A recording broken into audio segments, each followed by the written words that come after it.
Adversity, bring it. The struggle, we welcome it. Snooze on life, never that. We are Dave Regina and Mike Pirelli, and this is the No Snooze Podcast. Come on.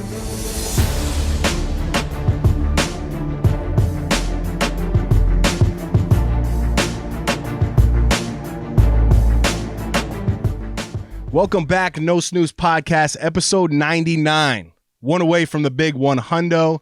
Here with the biggest three. I don't know where Justin Satchel, the intern Sanchez, is, but I am here, and I'm changing your name right now to fire you up. Mike the Slice Pirelli. Ooh, that's actually a good nickname, too. Claudio the Voice Valenzuela, and I am Dave the Body Regina.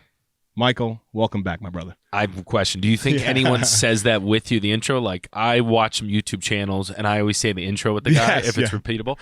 You think everyone says, and Dave, the body Regina. Yeah, it's probably getting ingrained in their brain. Yes. Right? Ingrained in the brain. That's what it's all about, baby. I'm big on rhyming lately. I'm good. I'm excited to be back.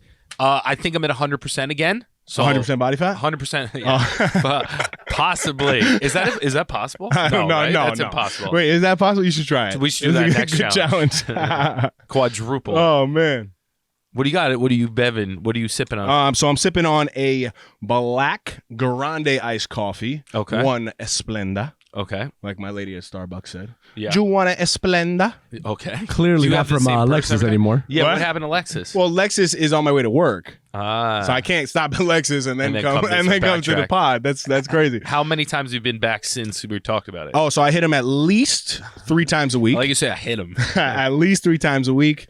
One week I did 2, and I was like, this is unacceptable. So the next week I did 4. Okay. You know, just trying to get my get the numbers up. Just making sure I'm getting my numbers up. You know what I'm saying? So I was thinking the other day, and we just kind of wing it anyway.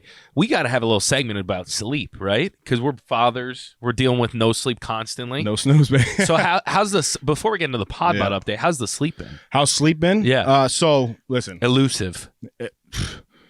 What does that mean? It's an SAT word. Spell elusive. I-double-L? What? No. Dude. E?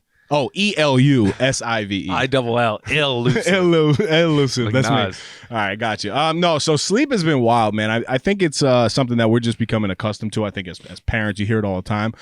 We have an unfortunate situation, I'm going to say, even though it's a blessing that my daughter sleeps with us every night. But there is not one night that I don't wake up probably 3 or 4 times throughout the night because she's either, dreaming, she's kicking, she's crawling around, she's flipping over. And then on nights that she actually sleeps great, Chance has been doing the same thing to where, around 8 p.m. at night, he chooses not to go out for the final. And he must just be like, yeah, F you, Dad. Like, I'm just going to go to sleep. And then I'm going to wake you up at like 2:30, 3 o'clock. And he's clanking around on the wood floors with his nails. And, so it's tough. But again, I'm in the mindset of, listen, I just have to learn how to operate a little bit tired. Yeah. But to the point that it's not a mental breakdown. I will still say that I for the most part, I think I'm well rested. But there are times that we get, 2 hours of straight sleep. And then it's, you're up for an hour and 15 minutes, try to fall back asleep. It's very... there's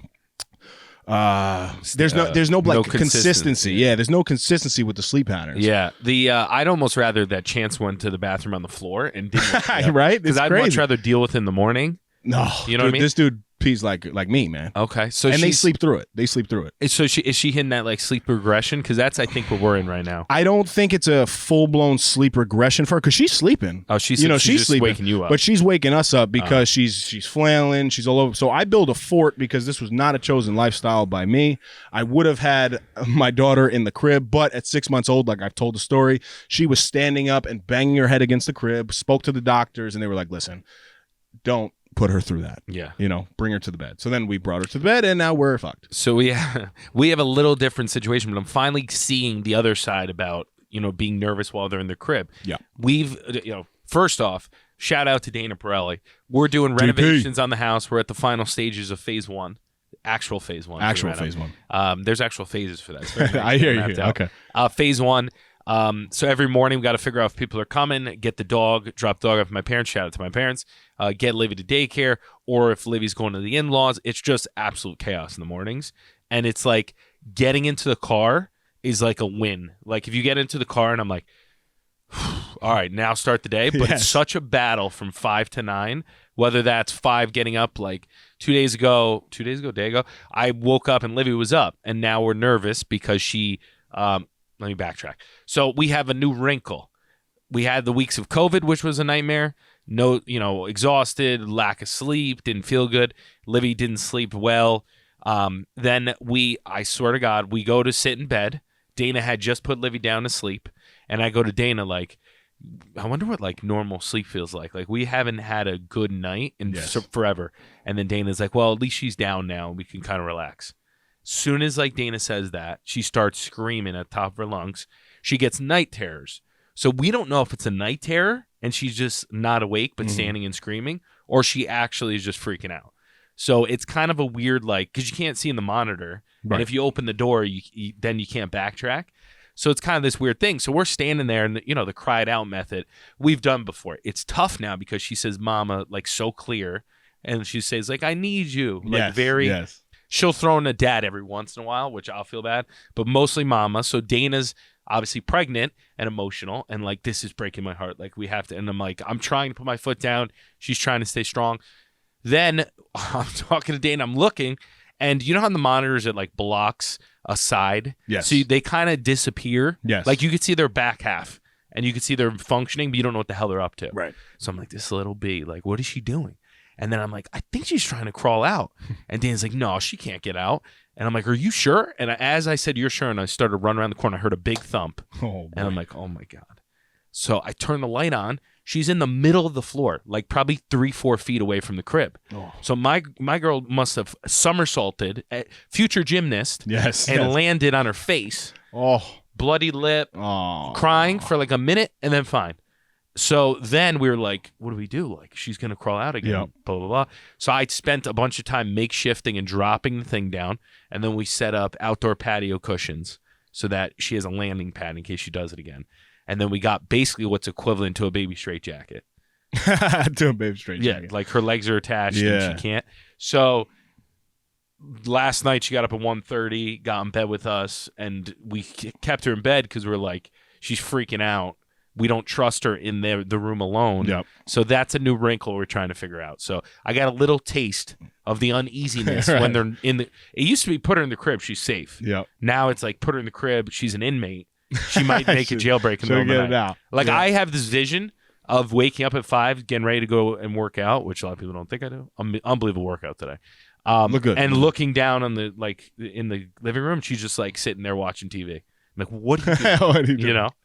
Yeah, I think I have it much easier than you when it comes to the morning time because, pretty much from once 6:30 comes, I put Karina. Well, I don't physically put Karina in her car seat, but I put Callie in her car seat, and then they're off. So then I get that breath that you're talking about. Then I'm like, all right, now it's time to start my day. Yeah. So that could be from either 4:30 to 6:30 or 5 to 6:30, but it's still a shorter window. Yeah. Whereas you're going from kind of till 9 o'clock. Well, it all depends, but I mean, Dana has been a trooper. Like, I can't imagine being pregnant and tired and having to deal with what we're dealing with because, like, I'm. COVID threw me for a loop, but in general, I'm very high energy and I'm shot like 90% of the time now. Yep. So kudos to Dana. We're almost there. It's making us very nervous about number 2 because we're like, we can't even figure out number 1. Yeah. Well, this is another tough stretch. It seems like, you know what I mean? And then there's different phases for everything. So I think you guys are going through everything possible. You got the renovations, Dana's pregnant, Livy's transitioning to the next phase of her being 2. Terrible 2s is early. Yeah, it's definitely early. So They've been in there for like 6 months, I feel like. Terrible ones. And everybody just keeps saying, just wait, which is fine. But yeah, I think about you guys sometimes and I'm like, yeah, I don't know how you guys are doing it because there's times that Callie's going nuts and I'm like, imagine it. Just imagine. But, you don't know until you're in it. No, and you it's guys all will be different fine. difficulties. I think it's probably similar, but it is having Dana being pregnant, working full time now, going back into the office, like couldn't be a harder stretch. Yep. And then on top of it, I'm trying to do this body fat loss thing. So every time there's an inconvenience, it plays in my head like, oh, you gotta still work out, Right. which is good because now I don't.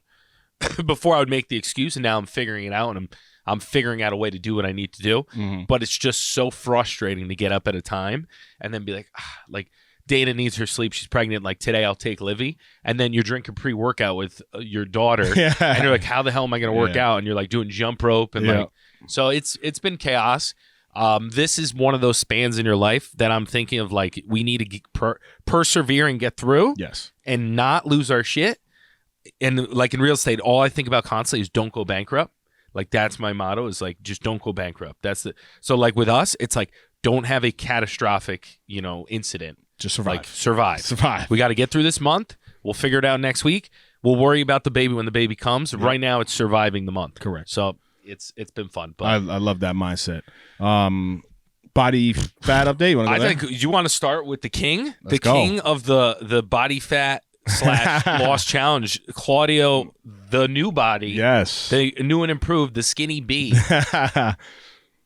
No updates. Weight last week was even. I mean, I had a cheating kind of a week, but Cheat week. Love to hear that. But but it's back to nothing changed on the scale. This week I've been kind of dialed in and focused, and hoping that this weigh-in will be again on the downward trend. Love it. See you, kid. You want to hear mine? Just his confidence from having a normal week is so much better than what, Yes. Just from hearing it, how you like took it in stride. Because CV, I think we're similar, right? I'm thinking the same way right now. I was like, oh, last week wasn't great, but I'm still dialed in this week, so we're good. Like in the past, it would set me off the rails. Like a bad week like I had in the weigh-in and COVID, like I would have been done. I would be like, I'm going to the buffet and I'm putting on some LBs. Do you know what my new motivation is? Me. Are you ready for this? This is the stinger. Oh, no. You ready for the zinger? Not even a stinger, a Tell me zinger. he's getting lower than you. He's going to get lower He's than getting that. lower than you. Well, no. That's a long ways. Come on, man. But I am excited. I am going to be working extremely hard, knowing that Dave and I will be winning this bet, and we're going to go to town and whatever our winnings are. Let's go. In all honesty, what did we bet again? How much money? Yeah, and so do you want to double it? Yes. Oh, let's Yes, triple it. it's 200. If we're talking. So But I have odds, right? Yeah. Okay, cool. Your payout to Good us. negotiation there. why do you want odds? Don't give him no odds. I get odds. He's We an equal negotiate man. this. No odds. Well, no, I'm not an we'll, equal man. We'll negotiate it. I feel like you're Not putting an the. equal You know what? man. I feel like you're putting the night terrors in Livy. You're trying to. Yeah. I think this is all. It's not night fugazi. terrors. I'm actually coming to the window, When banging on our window, like, "Hi, Libby." Yeah, just standing on the. yeah. And that's why you're not getting sleep. Yes, exactly. Yeah, I would be willing to negotiate some new terms here. What are the current terms? So the Do we know? current terms This were, is fun, by the way. yes, it was and I'm 2 gonna to win. 1. I'm going to 1 shock odds. the world. We're going to shock the world, Ray. 2 to What 1. movie? Shock the world, Ray. Ray Charles. It's a quote I use. I have no idea where the I movie thought is. it was Ray Donovan. We're going to shock the world. Ray All right, Charles. go ahead. Ray Donovan. Ray Oh, it's Ray Charles. Is Ray it Charles? Yeah, I think so. I don't Oh. think. I think it's a boxing whatever. movie, but go ahead. So the current odds, I believe, are 2 to 1. Where Yes, I put up 2 for 4. yes, exactly. Is that what the bet was? So, 2 yes. to 2? So Claudio And and then I, if we lose, if But Michael, Claudio's like, oh, if that could Michael be right. achieves the goal of 10% body fat by the end of 2 weigh-ins, August, we said, within Yep. August. yes, correct. Okay, yep. Within August, I might cut Lim off. two weigh-ins. Claudio and I would be responsible to pay you $200 each. Yes. On the flip side of things, if you lose, you would only have to give us $100 each. Correct. Right? So I would be willing to negotiate with you, but then Okay. the odds have to kind of Adjust. Why? Even If out a little anything, my bit. odds are worse. If this is a game time bet, if we're talking gambling, But if we're talking the odds are $400 in a your piece, favor now. if we're talking $400 a piece, a I lot think of you money. have to come up to at least, what would you say, $250 each? So 500 total, and then what? I get 1,000. Right. 250 each. You give me 500 No, you each? get, No, you no, get 800. 800. No, Are you good with If that? anything, so I'm over here betting your odds. So I haven't been into the I the think update. I think we got it in the bag. I'm so not going to give the full I'm down. update, but I'm at 19.5, right? So you have a 9.5.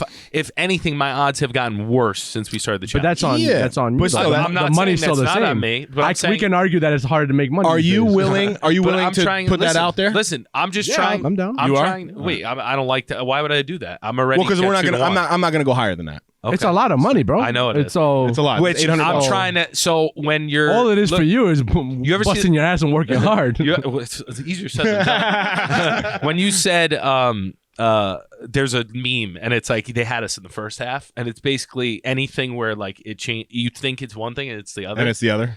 I'm trying to get you in the second half. Gotcha. So if you're trying to get motivated or not, I'm motivated. In all honesty, I'm confident I'm locked in.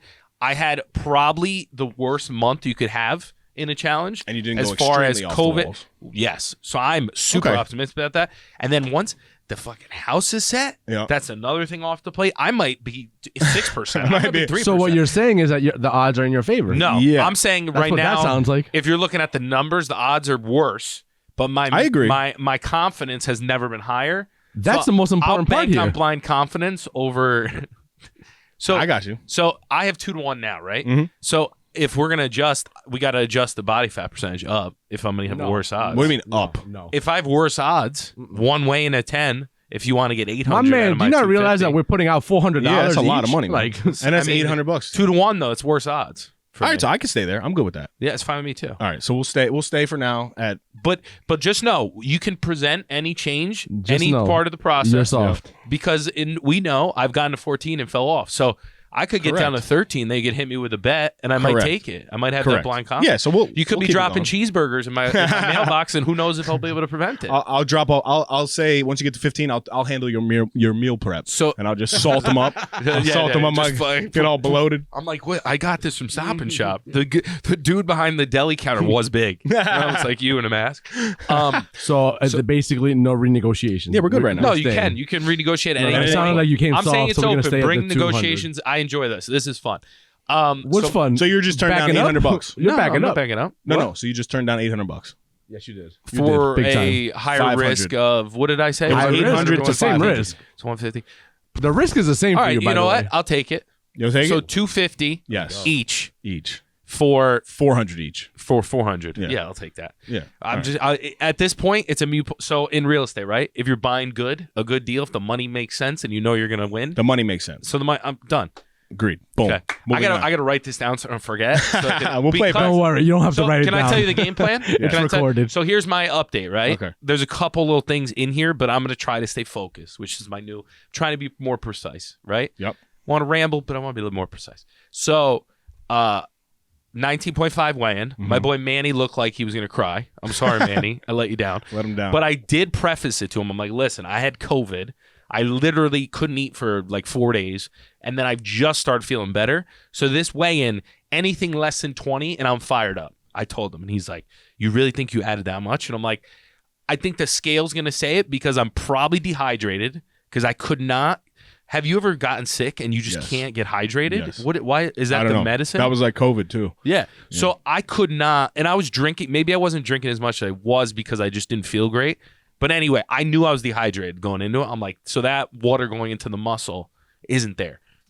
Did you try having like electrolyte kind of water or like Yeah, I electrolyte did everything. tablets? I drank. I'm not exaggerating. During COVID, I must have had 30 Gatorade Zeros, Oh wow. like at least. No wonder why he went up in body fat. Yeah. Well, Gatorade Zero. You know. I have electrolyte tabs. You just throw them in the water. Well, I and did it's, airborne. I literally was doing unhealthy amounts of medicine because that's my thing. I love NyQuil, Dayquil. Like if I get sponsored by Dayquil, NyQuil, I'll do it. I'm 100%. Don't sure. those things have a lot of sugar too? Like No, the tabs. Like if you Sugar? do no, airborne, no. airborne like has the a lot of NyQuils sugar. and the Dayquils. No, airborne, Especially if you take them in an abundant. Like But anyway, I was in survival mode. I was like, if I die, I'm going to lose the bet. So Yep. I got to survive. So I told her to Dana, I'm like, listen, if I go, like, we had a good run. She's like, what are you talking about? Had a good run. I was very dramatic. So I go and I weigh 19.5. We broke down. I'm pissed I didn't have time to grab it to show you the breakdown. But basically, I was really low in water. I added some body fat, but it said I lost like 4 or 5 pounds of muscle. So Manny, my guy, he's so positive now. I really turned him over onto my team. He's like, listen, I think it's going to bounce right back because you're probably dehydrated a lot. And he's like, you didn't lose that much muscle in a week. I would 2 agree weeks. with that. 100%. All right, cool. So I was like, Manny, my guy, you're giving me he's like, listen, hydrate. And then the next weigh-in, you got to be locked in. But he's like, we got to get past 18. You can't come in and give me another 19. Yeah, I wouldn't be surprised if this It's a next big one? if this next weigh-in goes down to like 17.8 or 18.5, somewhere in there. Okay. That was the first thing I when I was looking at the thing you were posted. surprised by it, right? No, I wasn't surprised. I was shocked. I wasn't surprised. Sicilian slices, I thought were protein. I thought I thought that the numbers were definitely a little skewed, Yes. not in your favor. You know what I mean? Like Which I like. Sometimes I like that. I like that. So I like that. I like that. So I like that. Thank you. So I stuff like that, now that I know, right? So this time around, now that I know and I'm so familiar with the weigh-ins because I've done it so many times, it allows me to kind of stay focused because I can I could pick out what's positive. Right? When you don't really know and you just have one number, like a weigh-in, like you might have had a really good week, but you don't know because it's one number. So I like that. Have you adjusted your spreadsheet? Yeah, I updated new goals, everything. Right, because now your timelines are going to squeezing you. Who knew losing a month would shake it up? So I'm like, damn, I got to get... Because, it's not that much time. That's the thing, man. But you can easily achieve this goal. Don't say easily. Michael. Because there's nothing easy about this goal. No. You think it's easy? You Michael, think it's easy benching 235 incline in a basement full of dust? It's easy? If you were to lock in... How's my form? Good? Yes, incredible. Real nice. But if you were really to lock in and take control... I am locked in. No, you're not. You don't... Of your momentum. I want you to follow me all day and be understand. like, oh, wow, he's locked in. I hear you. But I believe that you're not putting enough output in. But you say you were shocked, so I could be doing everything right. I had COVID. Oh, yeah, no. I think, I'm telling you, I think this next weigh-in is going to be high 17s. Talk. I'm going to stop interrupting. High 17s, low 18s. Ooh, and I would love that. Yeah, I think, but again, I think the numbers were skewed. If I put a 17 up, watch out. I might get 10 the next week. But where you're, I don't know. Give it to me. Give it to me. I don't think that you're putting enough output in. I don't think the walking right now is going to decrease. Did you see the cutting board? I have an incline now. To decrease your body fat to the extent that which you need it. So what would your recommendation, if you were going to recommend to someone to get to this goal, what do you think one adjustment I can implement that would be the highest return on my time? One, I don't know. Are you cheating or you're not really cheating? Off. What do you mean? Like, are you cheating on your diet? Is that a real question? I host a food show, David. But that's different. Why's that different? Because you don't cheat. Oh, are you saying when it's not scheduled? Right. No. How many cheat meals do you schedule a week? Friday is like the flexible day, but I try to stick it to the shoot. When you say flexible day. No. So, for example, what I've been doing is I've been eating perfect up until the shoot. Okay. So I'm still trying to get, I'm acting as if that meal is just in addition to the actual diet. So if I'm hitting 2,021.50 calories a day, which is my BMR, and I'm getting about 200 to 225 protein, I'm still hitting that, and I'm just saying this is additional shit that I'm doing. Gotcha. Does that make sense? Yes. Because it makes it easier for me to just keep the routine and then add in a crap meal. But at some point, day, do you... I go over. Do you eat? Oh, you go over. So you eat regular. I'll do 2150. I've been playing with it. So sometimes I'll do 2150. So I'll do my protein. I'll hit it, and then some days I'll fast until the shoot so that I don't hurt myself too much. But I think at this phase, tell me if I'm true, it's better to retain the muscle and grow muscle and add a little fat on that one day if I'm doing everything else right. Is that the better? Because in the past, I would revert back to 1,000 calories, trying to scale, but I didn't like the way I looked, and I also don't like how my clothes fit. Whereas now, my goal is to keep the frame, but just be more muscular, so my suits look good, and I'm just more fit and athletic and actual functionally strong. So I want to be strong. I wouldn't ask you to change your lifestyle, right? Your lifestyle is the way that it is. So the biggest change I think would have to be the intensity of the cardio. Okay. You don't have to, because I'm not running. I told Dana I'm not running. You don't have to run because I want to prove that you can get to it without running once. You don't have to run, but the speed at which you're walking has to dramatically increase. And also, if I'm you personally, I need to get Betty to tread. If I'm at 19%, any weigh-in that is not in the progressive direction is unacceptable. Oh, absolutely. I've been besides 19 for a long time. Correct. Besides your COVID is different. Well, that's extreme circumstances. I had the momentum prior, which I was devastated when I got COVID because I literally prepped all my food. I had it dialed in even when I was out of the house. Bring clarity to momentum. What do you mean? You're saying momentum. I had momentum dialed in. So my momentum was this, right? I'll lay it out. A great weigh-in, right? 17.5. What was that? 18.1? 7.5 is the next So you're goal. talking about momentum on results. So the result was there, right? Then I also had my rice cooker. I figured out how to make rice. I have all my proteins down. I know what the proteins I need. I'm eating more real food. I'm reverting less to egg whites and protein shakes, which I think has been helpful in strength and energy, which I like. And I was at the point where I said, all right, well, we're going to my parents' house for a week because of construction. I'm bringing all my stuff. I prepped all my food ahead of time, and then COVID hit. See, and I disagree, man. I think you are in control of your momentum at all times. I don't know. COVID's a tough one to Well, get. that's Like, an extreme circumstance, so- right? But you still have the choice. Oh, I'm back, though. But you still have the choice to make decisions based on the moment versus compiling a bunch of results and saying that's momentum. When you're not aware of momentum, then I believe it to be a thought process like you have, to where it's result based. Yeah. Results are great that add to momentum, but I believe that you're in control of your momentum Well, it was if a you choose to combination. be. I still am confident because I had the weigh-in, and I know that I'm doing all the things right. Mhm. So I'm like, I can't be based off of 2 weeks when I was super. Yes, I had yes. the illness finally, and it's like that's not reality. I have to stay healthy. Is the game plan too? Is like Correct. I got to be smarter about staying healthy now. And once I get to August, I got to start wearing a mask and stuff because I can't catch COVID right before the weigh-in. Mhm. Because how many months do I have of immunity? Do we know? Of immunity? Yeah. 6. Oh, beautiful. Up to 6? I got it so that I can get it out of the way. It was all strategy, dude. There's a question from the audience. Yes. If You back there. Yeah, thank you. If Michael were to double or triple his incline on his his I don't little thing have that he 3 walks cutting on, boards, though.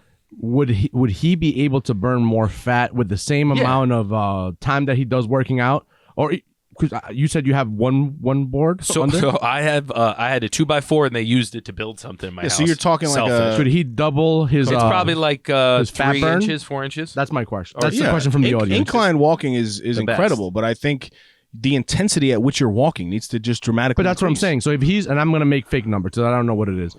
If you're walking I'm at walking a at 4, like a 3.4 or something. wait, that's Incline? with no incline? No, with incline. But that what Yeah, one that's board incline? super slow. That is slow. Well, I have a small treadmill. It doesn't go up that Yeah, high. but that's what I'm saying. Like, so CV, I I gotta think you're even upgrade the tool, I think. you're even getting ahead of it to where even if he just increases that, like you should be walking at 4.0. Well, to be honest, I don't know if my treadmill can hold up. Can I give you I'll be a? honest. So then your resources, Tread- your Can I give you resources some need to food for change. thought? Betty the Tready needs a friend, and I need to upgrade one. She's gonna be pissed, but I gotta do it. So I walk between a 4 and a 4.5, and Okay. I usually try to be at the 4 is like the warm up. I Speed tried. demon over here.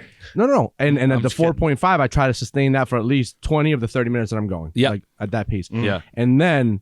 The reason I said the incline is because I notice a humongous difference course. when I mean, when yeah. I'm at 0 The legs. and when all of a sudden that starts going up. Like I feel like I'm gonna die. It's like that crazy, you know. So I always toy with like the 2s and the 3s on the incline just so that I can keep that speed and hopefully.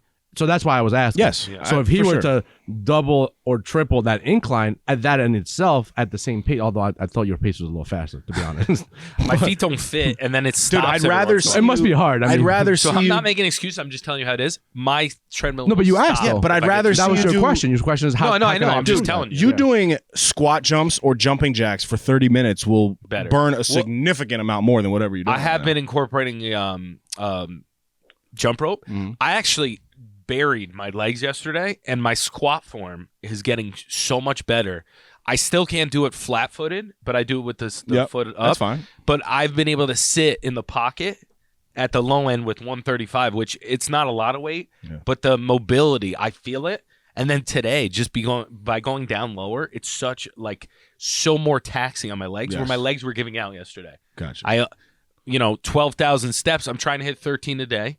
I got to 12 yesterday, and I could not move. I was like, my legs are killing me. The step thing though, it's not enough. That's where Well, it that's is. just that's not like I'm not banking on that. Because I'm not even hitting. I wouldn't say that I'm hitting. Well, probably now if I were to measure it, definitely over 10,000 with the added cardio that I'm doing. But But it can't steps hurt. Don't. I mean, it no, can't it can't hurt for sure. But I think also you need to good stop job. giving him advice. by You're the doing way. good. No, this We're is gonna lose no, his bet. no, No, no, that's fine. Look, I like this. He may pick up some of This this. is dumb. You guys should be telling me at the opposite. No, at the end of the day, I Mike, still you need want to what's eat best Burger for you, King my and brother. McDonald's every day this week. Okay. Dumb. But no, Done. kudos to Whopper? you, man, because Karina was just squatting 135 too in the pocket. So that you're killing She it. can't get in the pocket. No, I'm messing with you. So, Last thing, and then I'm no, going. yeah. So the Podbot update.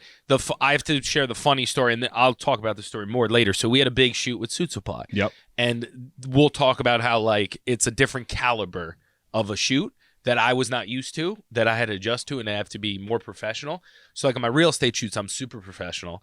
On my food shoots, I just kind of wing it and have fun. I saw a homegirl with the waving Yeah, the she pizza shot. slice. That was Ashley, Greenwich hilarious. Foodie. The human. I wrote to you. A human pizza flag which is was hilarious. amazing.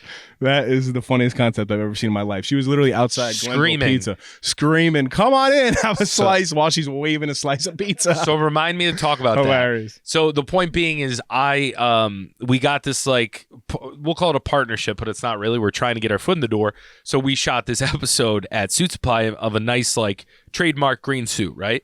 So me Like and the Masters green?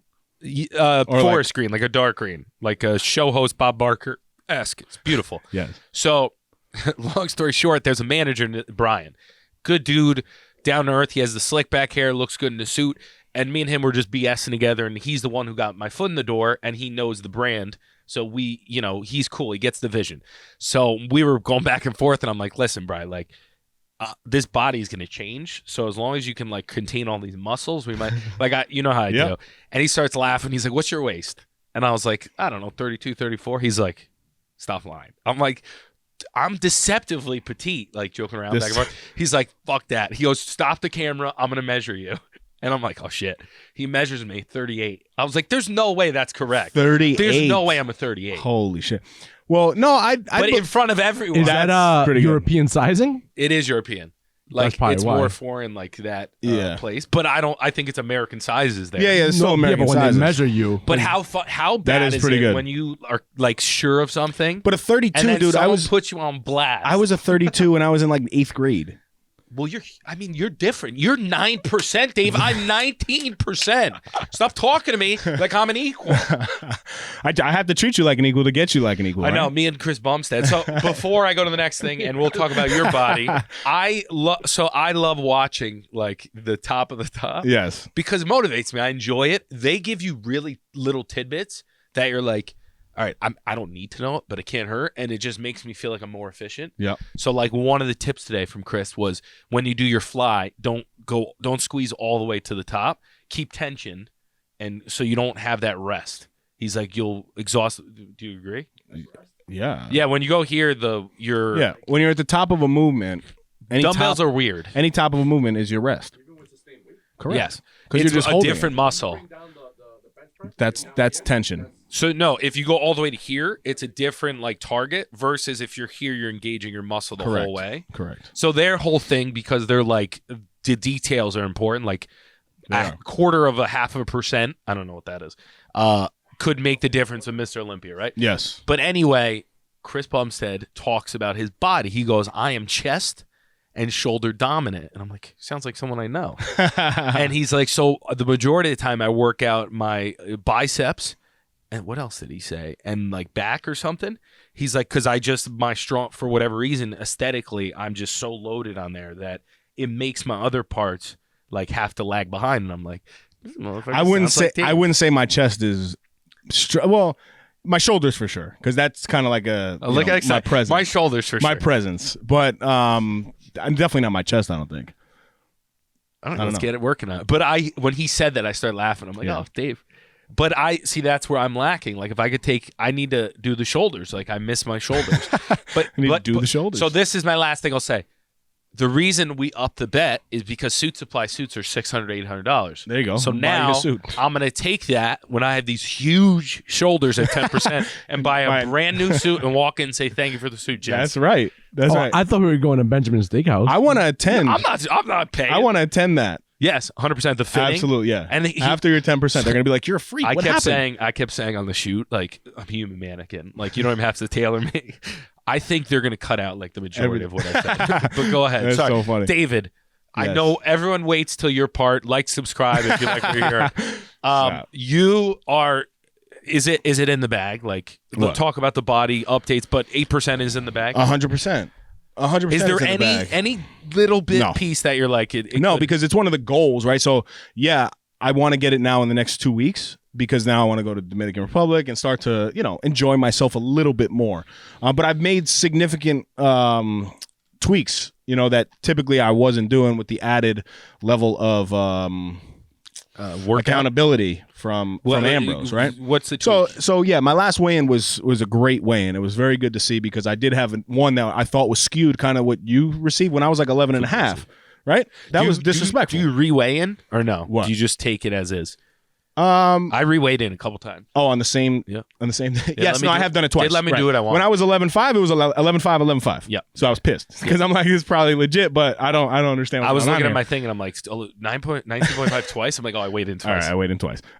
Yeah, so I weighed in at 9.1%, 233 or 34 pounds, but my muscle, I've been focusing on the muscle now, and it went up to like 125.2 pounds, which is big. But Ambrose has kind of switched the training style into ensuring that I get 15 repetitions on each one with some heavy weight, man, with some heavy weight. And then I've added, like I've said in the past, 30 minutes of cardio per day.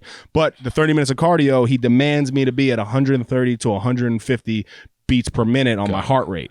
So That's additional, or that's you weren't doing that before? No, I wasn't doing that Cardio? before. Okay. I never did consistent cardio the way that I'm doing it now. I took spin class because I enjoy it, but I was never doing, like, for me walking around 12%, I wasn't doing cardio like that. And you said 150 beats per minute consistently for the for 30 minutes. Yeah. Which is like prime fat burning I guess thought it was less. heart rate. But it's pretty easy to achieve because by the time I'm ready to get on, You're already up there. I'm way up there. Yeah, I'm already at 160. I got to scale back a little bit. But it's balls to the wall training, though. Like, it really is. I'm drenched before I do my cardio. Yeah. And that's something that I do want to work out with Ambrose because his level of just precision, I want to call it, when he's working out every repetition and the squeeze and the details that he puts into the app to where I really have to hold for 2 seconds and then squeeze for 3 seconds. It makes it extremely hard. It is interesting because this sounds similar to what I'm realizing of, like, it's more about the movement and practice versus the weight. Correct. The weight just comes. It really does. And I know it's easy to, it's easier, it's easy to hear, hard to implement, but the weight really does come because after training like that for a couple weeks, one, my muscle shot up. And then two, the weight that was hard becomes a little bit easier to do. How many calories are you at? 2,500 still. Okay. But he had me. What's your BMR? So he called me straight up. My BMR, I think, was 2,600. Oh, geez. Yeah. Yeah, you're 25 or I 2,600. would love an extra like 400. Yeah. But he told me straight up. He's like, dude, you got to cut out the peanut butter. You got to cut out these nuts that you're putting in your oatmeal. Like, this is the time to really dial in. Yeah. So, for me to get down to this 8%, It's the details. it's the details, So I'm looking to secure this thing in the next couple weeks, be done with it. Not looking to shoot back up by any means. I want to stay still as consistent as I've kind of always been with working out, but it has definitely taken away from some of the enjoyment style of my life. The Big O, the Oreos are no longer in the picture. I am not cheating on my diet until I achieve this. Karina's been great because she's been eating her little Samoas in the other room, like, so I don't have to see it. She did like in something. a closet She did something the other day. She was like, "You want some?" And I was like, yeah, I was like sucking in the air of a Samoa. So it's tough. It's not, I wouldn't want to sustain this, lifestyle like that. Do you ever chew stuff and spit it out? No, Yeah, absolutely. I've done that. That sounds I've ridiculous. chewed fries and spit it out. I've chewed fries, spit it out just to get the taste in. Question. So I just for relativeness, so people understand the weight. And you have shoulders that, hopefully one day I'll have. When you say 15 reps and heavy, like, what is a shoulder 15 reps? Like, what is he putting you on?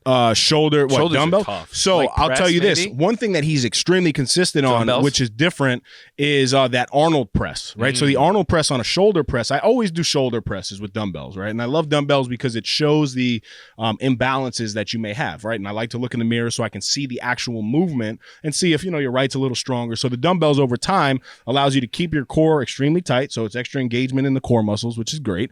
But now this Arnold press, which is something I've done in the past, but not every week the way he has me doing it. You're actually hitting front delts when you bring the dumbbells in, hitting the sides when you go back out, and then up, down, and up. So it's a big difference. But for 15 reps, 80s, 85s, somewhere in there.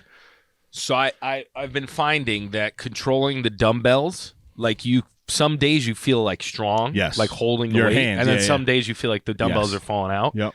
But it's interesting when you do feel strong, how much smoother the motion is. Yes. That happens to me in my joints sometimes too, man. My right elbow has been clicking? Is definitely not clicking. It's just been giving me, I think it's like a little arthritic, which is tough. I think it's from the pull-ups. The overextension of my pull-ups. I don't have to worry about that. So my pull-ups are terrible. Don't worry about it. So, but any day that I give it even a day in between my pull-ups, it feels so much better. Dana, I was having a conversation with Dana, and she rips on me constantly. And she said, for me, I want, like herself, I want the On Clouds for my, birthday or something. Whatever I forgot. What? I should wrote it down. What is that? It's a shoe, right? So she's like, what do you want for your next birthday? And I, without hesitation, I said, I want a weight vest. She started hysterically laughing in my face. She started dying laughing. She's like, what do you need a weight vest for? And I'm like, are you shit? Like, I was nice, and then you do that to me? She's my worst critic. That's listen, if you start rocking a weight vest during your showings, that'll be epic. Well, you go viral for that. I might go under, and then you go extremely viral. Any other questions for me on last? that? I'm curious as to the mindset now. You're extremely low.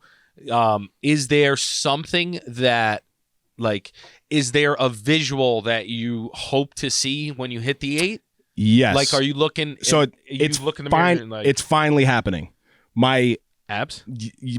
My stomach is being targeted, which is something that I don't think was happening before. And he said, Ambrose, listen, I got to give him his credit where credit is due. He works extremely hard. He knows his craft. Yeah. He told me, because I said, Ambrose, it's pissing me off that I get low, I get 10%, and I still, have this little, this little pocket. Yeah, we'll call it a pooch. All right, a little pooch, whatever, the muffin top, a little fupa, if you will. Oh, I got one currently.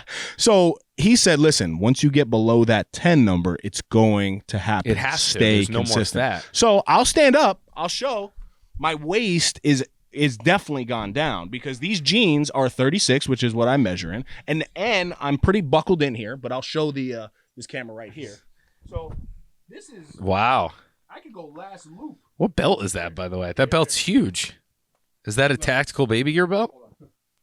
I can go last loop on this belt here. Isn't that a better feeling? You see this? Yeah. I can go past it. Your jeans are, you're folding over. When you fold over, that means... So, it's really happening in... Can you see the camera here? Yeah. So, like, there's a lot of room here. I spend entirely too much time... This pudginess here was there, and now it's flattening out. Imagine if we did the podcast the whole time. You're standing up talking to me down. Yeah, it's impressive.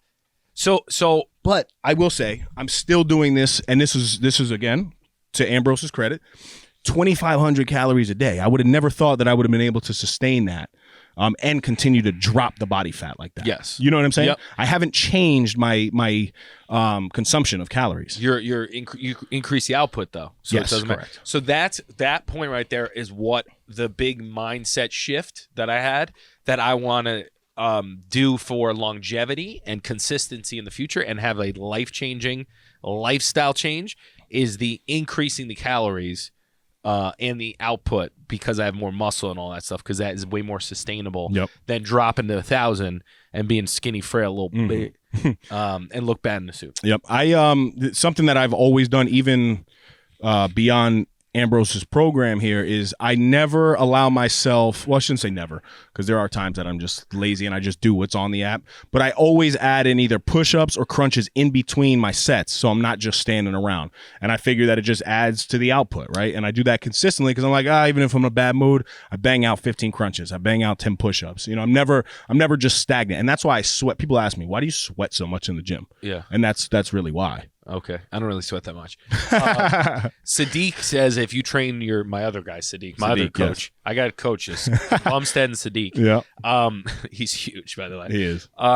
He said every time you do abs, you should do calves because that's one of the most stubborn body parts to grow. I'm blessed, though, when it comes to that. You are blessed. Why are you so blessed with calves? What you do? You sold your soul to the devil? No. One, I think I have good genetics with that. But there was a huge increase in, do you remember the shoes back in high school? Yeah, the jump soles. Right, so I wore those, right? I wore those, but then I jump roped, and that's when I became obsessed with jump rope. So I went from just touching the rim, didn't change, I didn't grow anymore. I was 6'2" at this point, and I was a sophomore in high school. I jump roped 20 minutes a day for probably 6 to 8 months, and after that, 6 to 8 months, and I was just doing it on the balls of my feet, so my calves were growing. I was dunking 2 hands. So from there, I added in, just training calves. Calf raises. Yeah, just all the time. So I used to do, 200 calf raises a night on a staircase, just to do it. So it was the one thing that I had at that time because everything else was just shriveled. Yeah. So at least I was like, Focus on with that. Yeah. Interesting. I've been putting the weight on my back, like when I was doing my legs for squat, I would just do calf raises too. That's good, yeah. Because I wanted to get you. I think you said again, used to the weight. Yes. So I was just trying to get used to weight on my back constantly, so that like I callus back there. I just have a nice shelf, you know. That's right. Is it funny when I talk this way? This is actually how I think. nice I think shelf. I'm delusional to a point where I actually think I'm 10% already. That's good though. I don't good. think so. It is good, but now you just need to step it up, man. Stop fucking around I'm already. trying. I mean, but you can try harder. You can always try harder. Try but harder. It's I'm limited. Limited. Michael limited. We wanted to take a quick second to let you guys know that we partnered with our good friends over at Orgain.com. We're happy to offer our listeners 30% off by entering the code NoSnooze30. Again, that's NoSnooze30 for 30% off your first order. If you're on the market for a new protein powder, nutritional shake, protein bar, or Mike's favorite, collagen peptides, Orgain is your one-stop shop. As all of you know, my Crohn's disease is currently in remission, and the only protein I use is from Orgain. My personal favorites are the chocolate peanut butter and the vanilla bean. With the code, you can try a 2-pound tub for under $20. Talk about not snoozing.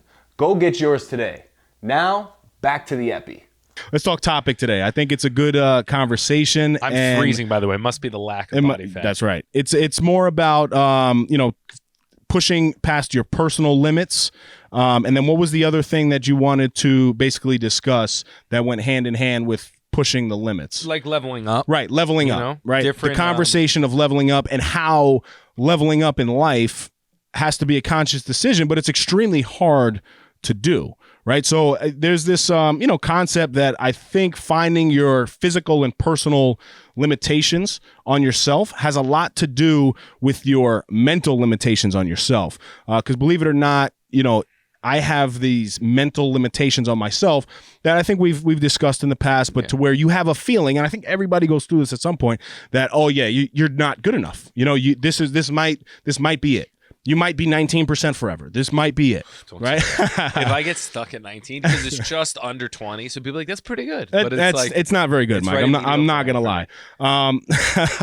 To make it extremely simple, one, I'm strong. You're extremely strong, and listen. Did you see the form today? I keep did. asking you, but unbelievable. I did. It looks good, and it does look good. I look strong. Like when I bench, you do. It looks like I'm an athlete. It doesn't look like it's gonna fall on your chest. No, it looks like I'm literally in control and about to snap the bar. Sorry, I just snapped the bar. Back to the. You should check out this podcast. Everybody should. Phil Heath talking about seven-time Mr. Olympia, went on the Ed Milet show. A huge fan of Eddie Milet, and the conversation was incredible. But he had this one point that, like, I don't know, simple stuff really sticks with me when it makes sense. I'm like, oh my God, why didn't I think of that? Simple scales, fancy fails.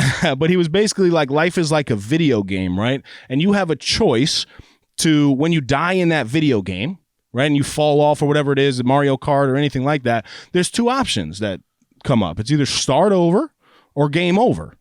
And the same thing applies to your life. So when when you're going, he calls it failing forward, which is a term that I like. I can accept that because I don't like failing in general. That means that I quit. We spoke about that multiple times. But he says, look, if you're starting over, you're failing forward.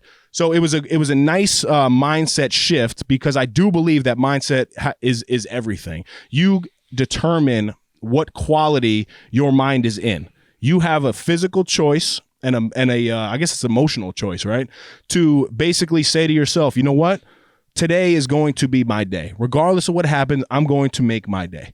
And continuously having the ability to do that over and over is where I think the conversation of learning how to level up in life happens. Yeah. Well said. I the biggest thing I think about is having, like, growing pains is a term that everyone says.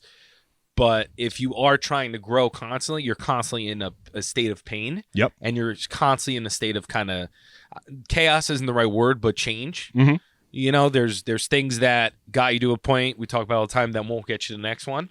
And it's hard because when stress hits a high, yes, you revert back to what you know. Yes. So it's like, I think in boxing, they do this. It's like a stress test. And then once you get punched in the mouth, you go back to your old habits. Yes. It's very hard to, once you get punched in the mouth, do a new habit.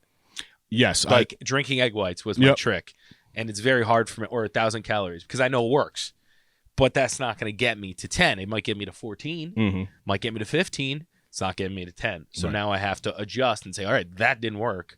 Got me to a certain point. But if I want to level up, I got to completely change that. Maybe use what I know and build upon it, but it is a stack skill that you got to go with. Yes. There's this study, and I'm looking at my phone because I have the study here, but it was basically 1924, this guy, Archibald Hill, great name, right? He's a scientist, and it was a science-based study that basically when you endure physical activity to any extent, your brain sends receptors to your body to basically stop working now. Right. And it does it on purpose, intentionally, to save, energy stores for later. Yeah. Right. So then this guy said, you know what? I'm an ultra marathon runner. His name is Tim Noakes. Noakes. Spell it for me. Noakes. Noakes. Noakes, maybe. Yeah, Noakes. And if you're Spanish, Noakes. Noakes. So he puts the theory to the test. He basically gets himself a crew, a motivating crew that says, listen, I'm going to do these ultras. And when I want to stop, you're behind me and you tell me to keep going. Right? But every time that my brain tells me to stop, I want you to tell me to keep going and make sure that I keep going, right? So he basically had like this van of people following him. Rewiring it. Exactly. So he came up with the theory, and this is proven now, after he did that study, and they had him hooked up to all these wires to get the brain receptors. So when the brain was actually sending signals to the body to stop, he kept going. After the study was done, he found that your body can physically go 50% more than when your brain tells you to stop, which is a backup conversation to the David Goggins approach. He says in his theory of his training, he believes that it was 40%. He said, when my body was telling me to stop, when my brain was telling me to stop, my body was able to go up to 40% more in a healthy way, which is crazy. Think about if when we were told to stop by our brain, we just had the ability to do 10% more, forget 50% more, right? And this is now something I think in life that is great. And I want to share this. This is verbatim out of this study, but I think it's extremely helpful. It says these findings do not just apply to our physical energy. They also apply to our willpower. Willpower is like a muscle. And just like the other muscles in the body, it can feel fatigued. When you get home from a long day of expending mental energy at work, you can feel just as tired as if you just got back from the gym, which is extremely true for us, right? Because willpower acts like a muscle, it also adheres to the same principle we discussed with fatigue. When the brain begins expending mental energy, it will start sending you messages to rest. It will make you feel more mentally drained than you actually are in order to conserve mental resources to survive. Right? So if you need to play that back. Science, the big science. But if you need to play that back, I know it's a lot of words, play it back and really listen to it. Hilarious. Love the point, but very funny. I know it's a lot of words. Replay it back. But seriously, right? Because sometimes I'm listening to podcasts and I'm like, I want to grasp. Yes, I do. I do. I grasp. I try to grasp the concept. Again, not my study. I want to make that clear. But just sharing something that I read that was it's proof in the pudding. Well, the whole concept is pushing past like your limit, which makes sense because your brain tells you what your limit is. So in theory, the limit is what you think is the max, and then you got to push past it. You're right. Yeah, and it's not real though. That's what's crazy. Like, how many times do you stop in a day? Kind of real. As far as your skill set, sometimes. Oh yeah, sometimes you have a skill set limit. Skill set is different, and then sometimes you have a mindset limit. But like, I feel so mentally fatigued and drained at work after like 3 back-to-back meetings. And really, now that I've read that, and I've always tried to apply the concept of one more, like I always speak about, just going a little bit more. But now I think about that consciously. I'm like, oh no, that's just my brain. I'm good. Yeah. And I'm able to keep going. And when you're conscious of this thought process when it comes to your willpower in anything, not only fitness is always the easiest one, I think, to explain, but this is in parenting, your relationships, business, any avenue that you could think of in your life, apply that same process is it's an incredible thing. So there's a theory about when you your level of happiness readjusts every time you hit another level. Yep. And I think it's the same with like stress or just management, just in general. I think stress resets, and then your level that you can deal with changes and adjusts. But you need to be in the game for a certain amount of time to adjust to the pace of that level. Yes. So something that I wrote a couple notes because that's how I'm trying to level up a little bit is I like to look when I'm trying so first off, when you level up or you try level, you get exposed, right? If you're not ready for that caliber. Correct. Right? Yes, And hell it yeah. happens to me a lot.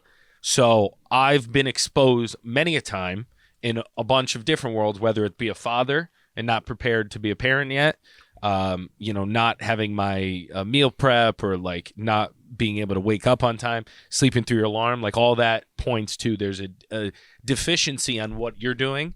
And there's stuff that you can control to get better. So that's one thing, in the commercial world, some finance terms, some things. If I'm on my heels and don't feel in control, most of the time it means I'm lacking a skill to be able to, deliver a more confident and concise approach to things. If I'm kind of fluttering and stressed, it usually means that I didn't do something and I need to do that the next time, right? So you go up. So if you're in the D League, Development League for the NBA, you play in the NBA and you can't go left, then you're like, all right, well, if I want to play in a game, I got to go left, right? Then you go left and you're like, all right, well, I'm going by people on the left, but now I got to score. It's like, all right, now I'm scoring. Now I got to put 40 a game up, else I'm not getting to the next level. So it's in any facet I think about this, and I always link back to real estate and just like what I'm thinking in that area, because I think – like the fitness world, I'm trying to level up, but I'm so in the beginning, a lot of the stuff doesn't matter, right? Like it doesn't matter if I'm squeezing at the top. Like my diet just needs to be You just tighter. have to do. You just got to do. But you know what I mean? Like Yes, you're yes, at a 100%. 9%, so now it matters. Like little details matter. For me, in the fitness world, the details don't really matter. It's the broad game plan, right? But in real estate, now the details are starting to matter because I'm hitting ceilings that I've been at, and I got to push past if I want to get to another level. So the thing that I've been thinking about lately, and feel free to chime in, obviously, is that I like to look at someone who's, I hate to say ahead because it's not a race, but someone that's in a position you want to be in soon. Right. And then also someone who's so far past your position that has such a different outlook. So I have kind of complementary. So you input. use both. So I use both. So I'll give an example. So for real estate in the investment world, we're at a point where we have a couple properties, right? I'm trying to think like, all right, well, I have a limited amount of time on this earth. I have a limited of time that I can contribute to my family. So how do I get to that next level without basically burning myself out and going broke? So someone right ahead of me might tell me you need 5 properties, right? And a lot of people I've talked to that are in a position I want to be in have like 5, 10 properties. And when I talk to them, like, that sounds good. But then when I look at like a billionaire or someone that I respect that's not a mentor, but someone I follow on Instagram, and they're saying like, listen, I had 50 properties and I got to a level where I could not manage the 50. I sold all 50 and now I have one apartment building, right? So then when I get that input, for me, I'm like, okay, I could take those steps and get to 50, but if I want to accelerate faster and try to level up as fast as I can, maybe I try to jump to a commercial property next and save myself the whole, 50 properties, 10 properties, because ultimately I'm going to be working up to something else anyway. So I like the dual thing. And sometimes I side more with the person ahead of me because you can't get to step 5 by not getting to step 4, 3, or 2. But I feel like sometimes you get to a level where you're comfortable and you keep doing that thing because it's convenient and it's not as hard. But if you just sat for a second, reflect, and be like, well, I can do that thing again, but I think I need to do this next thing, you can jump a couple of stages, right? So then when I get to that point where I'm like, all right, well, the move is a commercial building. Then I'm like, all right, how do I get to the NBA? How do I get, like, I'm in high school right now. How do I get to the NBA? All right, well, I need like an agent. So in my head, I'm like, I need someone who knows financing, commercial. I'm taking all these classes. I'm taking things that I can do, but I need the relationships so that when I have an investment, I can go to those people and they trust me with that and they can help me work through it, right? So then I'm like, all right, well, First Bank of Greenwich is a local bank. I've started to create a relationship with them. Who is their mortgage broker that handles financing for commercial, right? What's the next step I can take to get towards that next level up?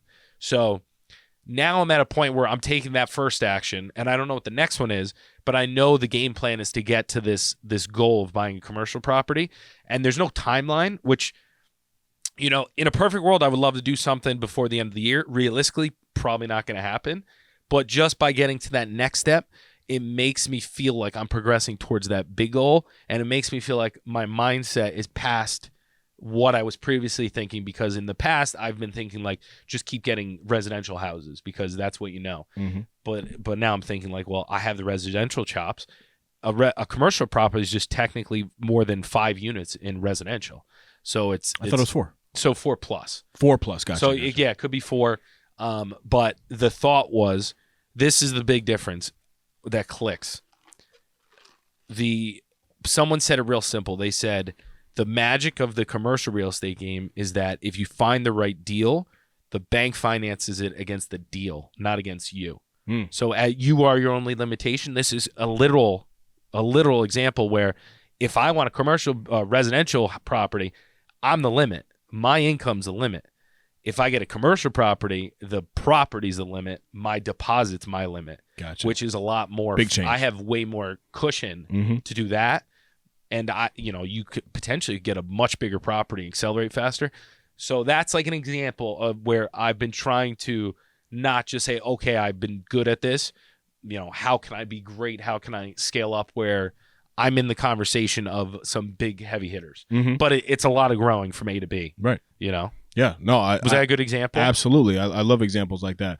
2 things that I will just say in the process of leveling up, even to where I'm at professionally, physically, emotionally, in my relationships, there's a point to where, and you alluded to both points, but I just want to bring clarity to those points. There's a point where your confidence is going to drop, and that's extremely normal because you're in an uncomfortable place, right?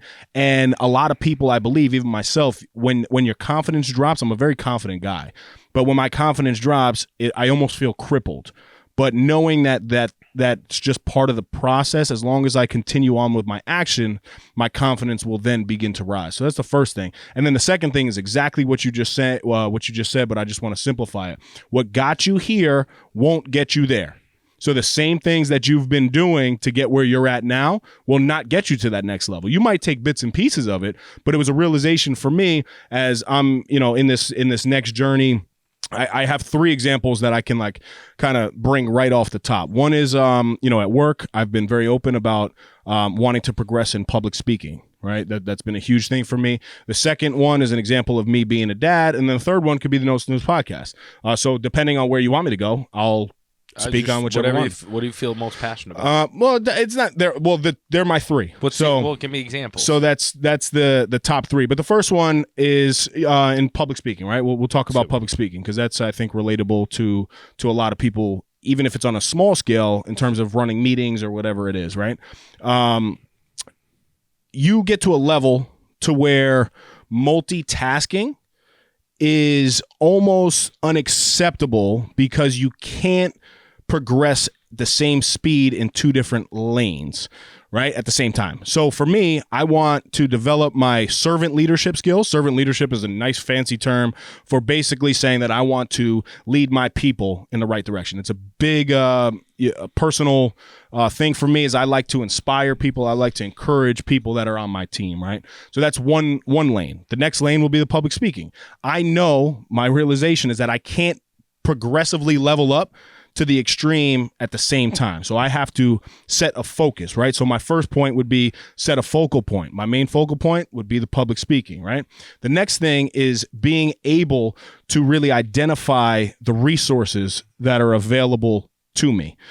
So as I'm going through this process, I said, okay, well, since I've been deputy commissioner, I have a lot of resources in terms of high level individuals. I need to start telling them physically, using my resources, telling them, hey, listen, this is where I want to get better. If there's anything that you can do or any organization that you see that you think that I would fit well in, provide a presentation, please let me know, right? Oftentimes, we kind of sit back and we don't like to promote ourselves like that. But if you're really ready to level up, take a look at the resources that are around you and utilize them. Does that part No, that makes sense? But why can't you level up them both at the same time? Because I don't think the level of focus and intentionality, you can do both. You can multitask to a high level, but again, science-based, right? 3% of individuals in the world, only 3%, can multitask to the same high level. I'm an alien. Well, that could be you. That's not me.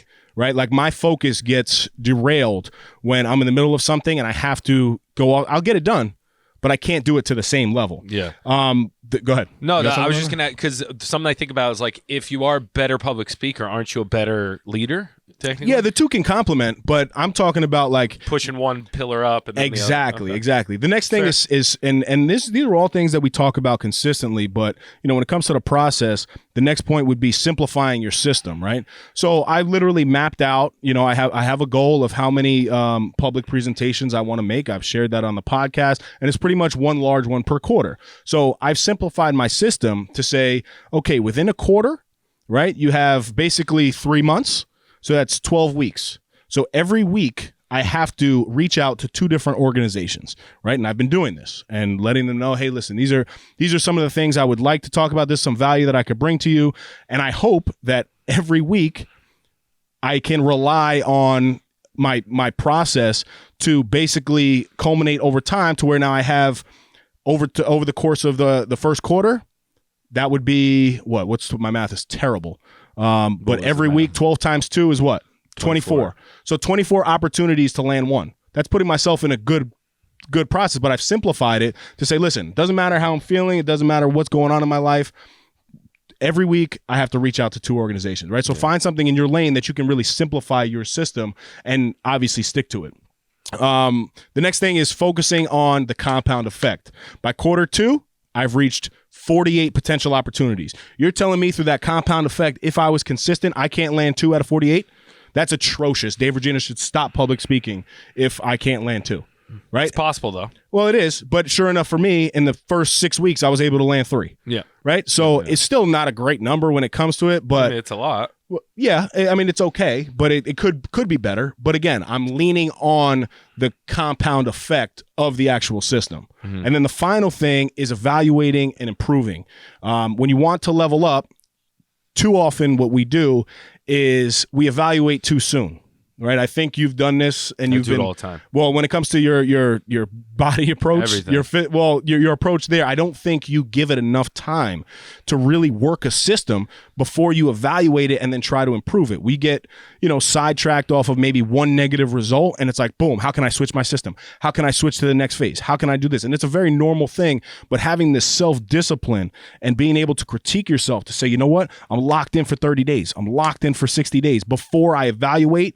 And then I'm going to improve. If the goal is long-term, short-term goals are very different. I never had the long-term goal. Now I have the long-term goal. Right, which is, I was just using it as an example when it comes to the body, because I feel like in fitness, we do that all the time. It's like, 2 weeks I've been working out.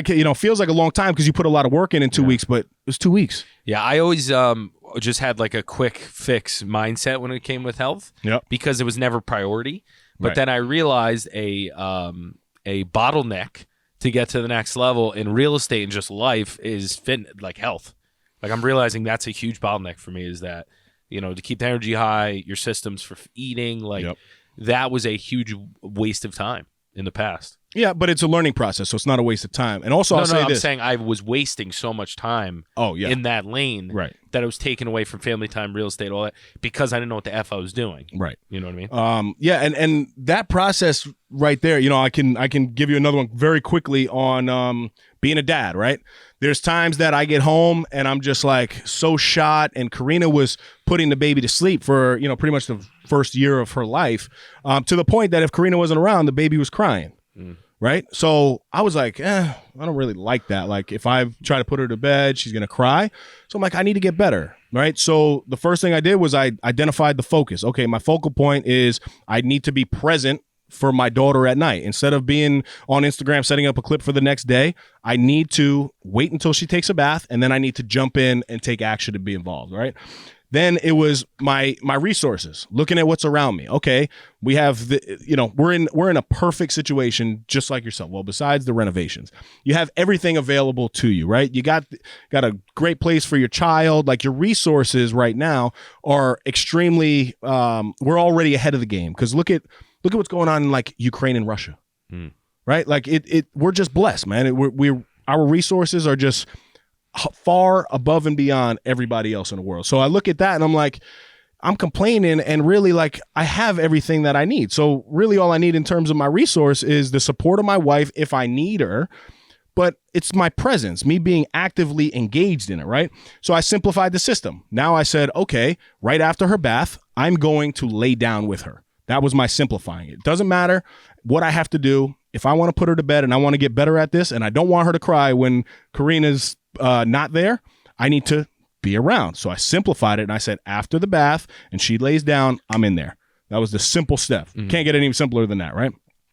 Then it's like, okay, I need to be able to lean on the compound effect. So day 1, day 2, day 35, day 60, 2 months of me doing this, my compound effect is obviously now my daughter is starting to think to herself, wow, daddy's going to now be in bed, right? So after, the 2 months of me doing that consistently, finally, and the reason why I'm bringing this up now is the other night, I wasn't in the bed with her. Guess who she was crying for?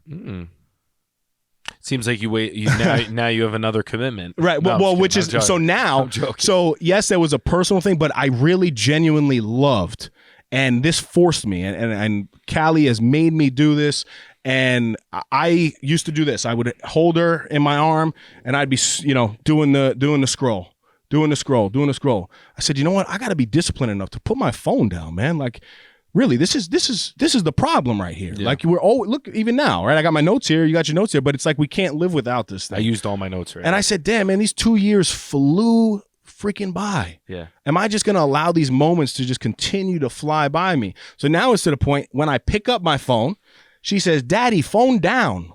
Oh, good. Because she's used to the action of me not being on the phone. Yeah. And now the next level to this is obviously getting her to the point to where, you know what? She knows that she's loved by everybody and anybody could put her to bed, and she needs to learn how to self-soothe. But that's the next process. It was something that I was so disappointed in myself about, because I'm like, yes, I know she loves her mother, and Karina does the most incredible job, just like Dana does. And there'll always be, this special place for mommy, right? But I was like, damn, man, like, I'm not doing everything in my power to make sure that I'm there for my daughter. So sure enough, it was just me being able to speak on something that happened in terms of the process that I kind of put in place. It's beautiful. Right? So the biggest thing I could say with parenting, and just the realization I've had the last 2 years, I know we're saying it went fast, and it did, but it was also a long 2 years. I had this preconceived notion before I got into real estate, before I became a father, that life was supposed to be like organized and not chaos and like structured. And then you realize, especially in the real estate market, nothing's easy. Nothing's like, black and white. It's all gray. It's all messy. If you have an email that has to go out at noon, you don't get the response you need until 12:30, and then you got to backtrack. And so I learned in the last couple of years, for leveling up, it's your ability to deal with the unknown and the problems that come your way, and to make the best of the hand you were dealt. Because, I wouldn't say I'm a perfectionist, but I want things to go the right way. And when you come to realization, like, at the end of the day, it's the result. And as long as you get to the end goal, it doesn't matter how you got there. If you go the most roundabout way possible, but that's the only route you could go, you got to get there.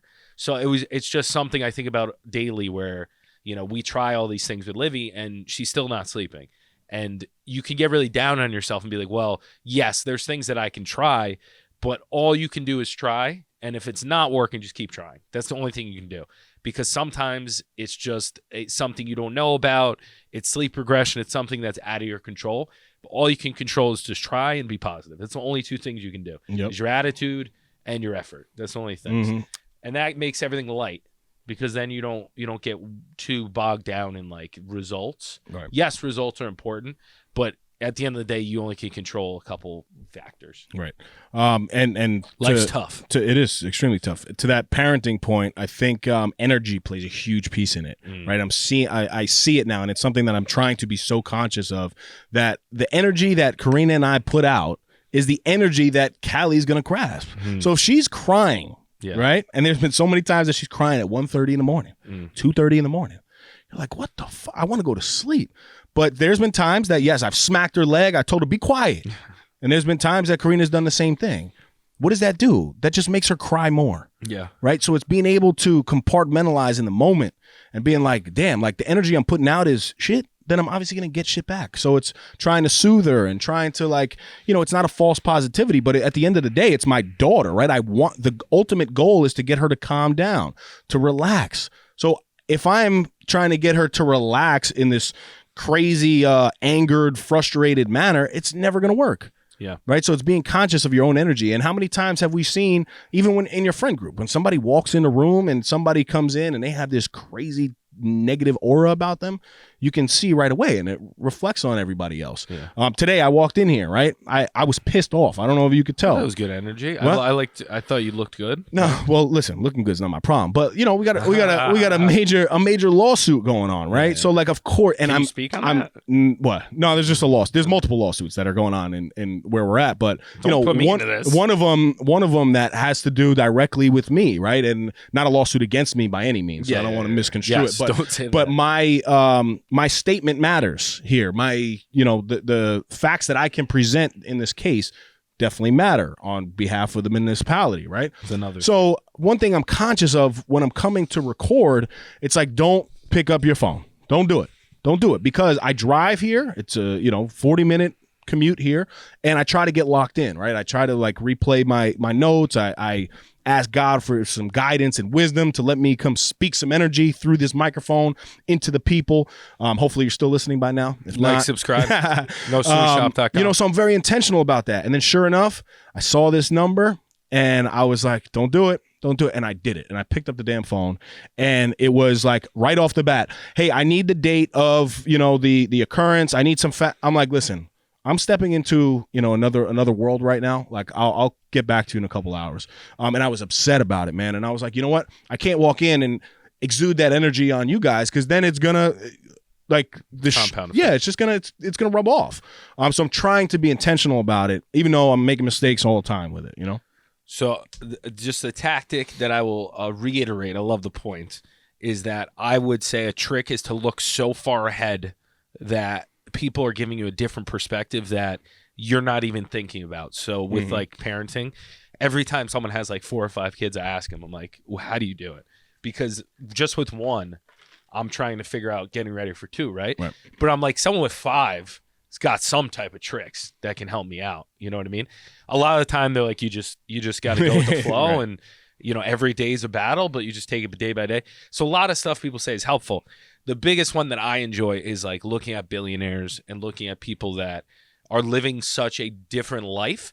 And yeah, maybe they're not as present as fathers or around, and it's a different lifestyle that I don't necessarily want, but there's got to be some type of tidbit that you can use in your own life to kind of get to the next level. One of the ones that I loved, which I was kind of blown away by, and I think back to how I schedule things, is someone asked, it may be Ray Dalio, it was some billionaire, and they said, how do you get so much done? And the guy simply said, he goes, listen, I put my schedule is booked a year in advance. And I was like, can you imagine booking your schedule? It's crazy. It's crazy, right? Yeah. But I'm like, all right, maybe I'm 2 months in advance. I could do more. Like I could try to, at least things that I want to do. Like, yeah, I could put a schedule out for, what do you think? Maybe 4 months is like what family events and stuff come to? Yeah. Like when you're going on a trip, it's like 4 months out. Yeah. But why not? Why can't I book? You don't have to book everything, but put it in the schedule. Like, why can't I lay out everything I'm going to do until my weigh-in? Like, why can't I? You can. You could. You definitely can. But that's a whole nother, like, level. Like, putting your coffee pod in the coffee pot before you get up. You don't need to do it. But maybe that guy who's 7% does it. That's how I'm starting to think now. It's like, I don't need to do it. But is the dude at 7% doing it? Maybe. Well, I'm the dude at 9%, and I could tell you this. Well, you're too far. You're like in the middle. No, but too far. But I could tell you this. What 2 fun things that you just laid out is, for the first time, I guess this year, we planned a family trips all the way through August. We did that back in January. Right, so we had, and it was helpful. A number of trips. It was great because it was on the calendar. Yes, an upfront cost. So that was one thing that helped. And then I'm also responsible. I've taken it upon myself. I make my wife coffee every morning. Right, you're making me look bad. What kills me in the morning sometimes is when I'm like pre-packaging my lunch, or if I don't pack, I've been doing my meal preps, but to save space, I put them all in one big Tupperware. Like I'll put all the chicken in one big one, right? So then the night before, I take out some chicken, I take out some sweet potatoes, I put it in I don't like that. It's tough because I have so many meals that I can't, there's no room in the fridge is the problem. You need another fridge. That's how I think. But again, I'm so like, what tool could I you don't get? have that right now. I don't right? get one. So yes, that'd be great. How much does it? This is good though. This is what I want to talk about. I'm guilty of this, where I need to make the investment. For example, this effing coffee cup, I love it. Doesn't fit my coffee holder. I spill this shit all the time, and it stresses me out to a point where I'm like, I'm an effing idiot. What's $20, $40 for a Yeti cup for my sanity? So you get to a level where it's convenience and my bandwidth, and you just got to buy a effing fridge. So for me, what I do is, for me, I literally, I see you, CV. I got you. But I literally, before I go to bed at night, I just take out my chicken, I take out my meals, and I put it in the Tupperwares. Yes. So then it's only there for the night, because I can't be disrespectful to my wife and have no room in the fridge. Oh, I literally told Dana, you get that half, I get this half. I swear to God. But half isn't enough, because that was the other thing that I've been able to do. No, I can't just prep my meals through Friday. Get flat. I got to prep them all the way through. Ooh. That was a big change. But my point with the coffee, right? Own fridge. So I've taken out her pod and her Splenda, because she does a pod and a Splenda, and I put it literally ready to go. So all I have to do is hit that gun. Splenda's already out. Hit the button. It's good. It saved me so much, because I used to scramble. I'm holding Callie. We're running to the car. Now I got to get the pod, get the Splenda, put it in the thing. So, parenting exposes you so hard 100%. In just anything. If you forget to do one thing night before, it's a nightmare.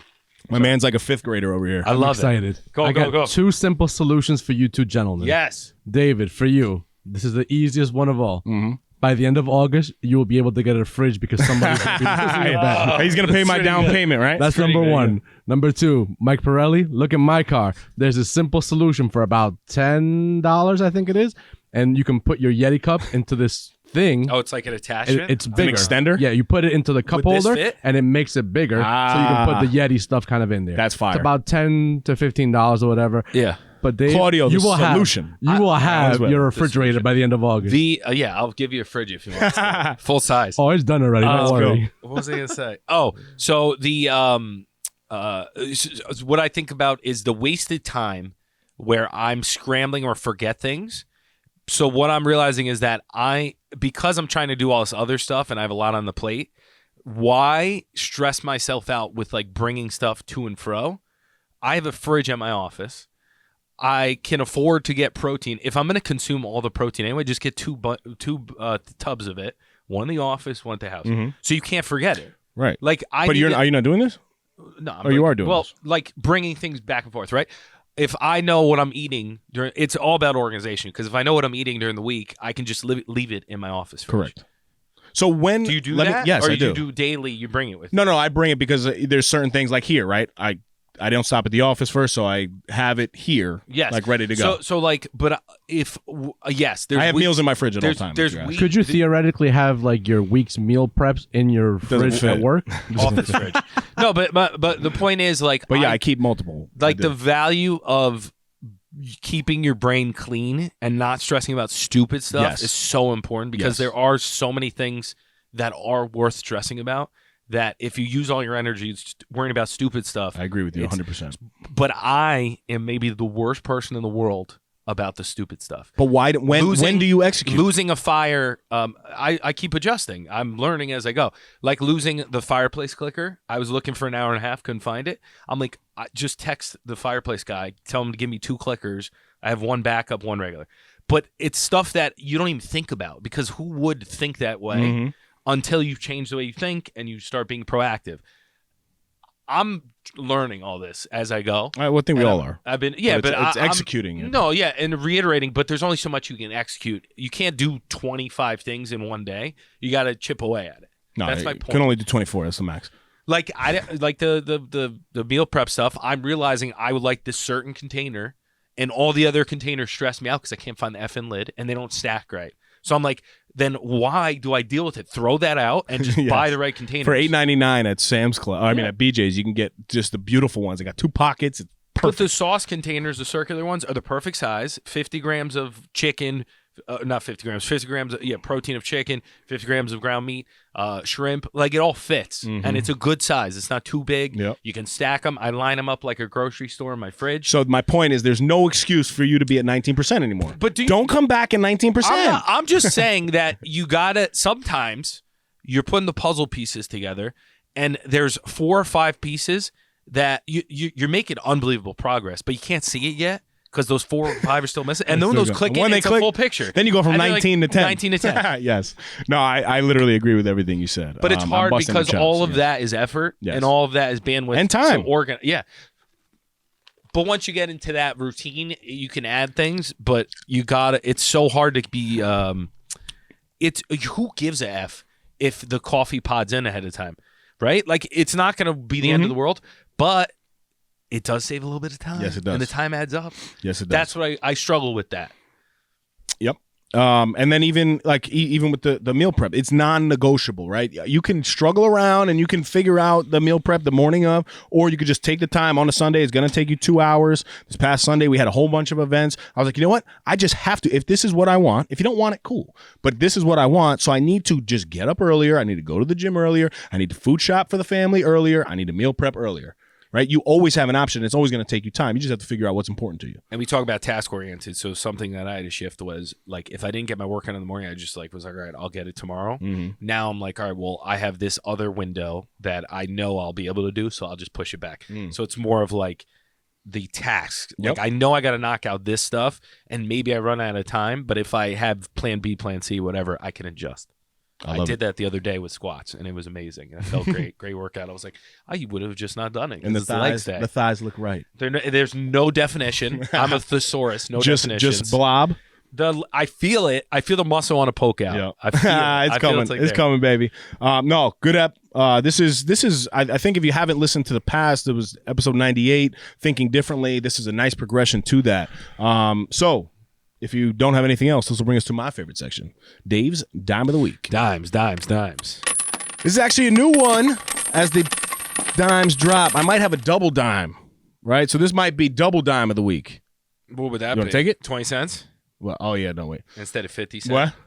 What? So this will be a double dime potentially because the first one is from Leonardo DiCaprio. Leo, yep. Right? The big, as Mike does his chest stuff here. Every next level of life will demand a different you. It's a fact, right? And then sometimes you think to yourself, like, I don't know who I am anymore because, like, I don't recognize myself a year ago. Yes. Do you ever think that way? Yes. And then the second one, this one will ring true, I think, for all of us in this room. The undisciplined mind becomes a slave to its emotions. Think about that. That's a good one. Right? Who said that? I think it could have been Andy Frisella. Did you say that? Could have been Andy Frisella. You but it got was a something crew. that was just, I mean, that's mind-blowing right there. The undisciplined mind, right, will become a slave to its emotions. So us just having these thoughts of doing things and then not taking the action on it, obviously we will end up giving up and stopping the process if we don't figure out that, you know what, emotions are just, they're just emotions, man. So we have to be disciplined enough to execute.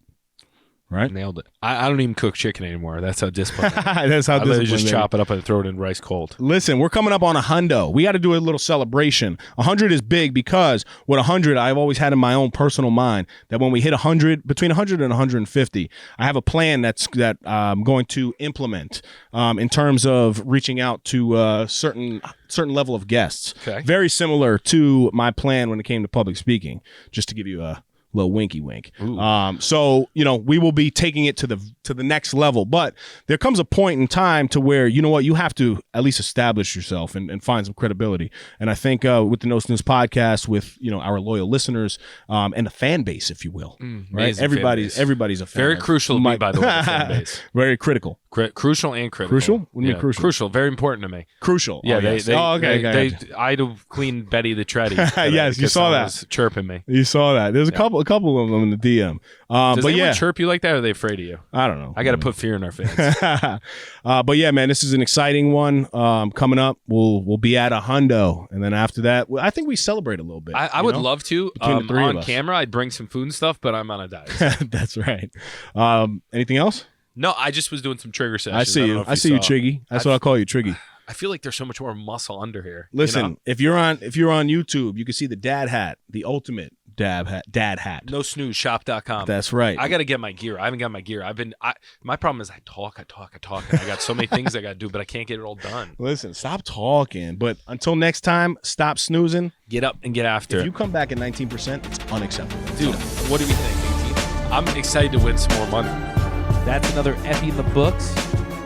Go follow us on Instagram and Facebook at No Snooze Podcast. Subscribe to our YouTube channel, No Snooze. Come on.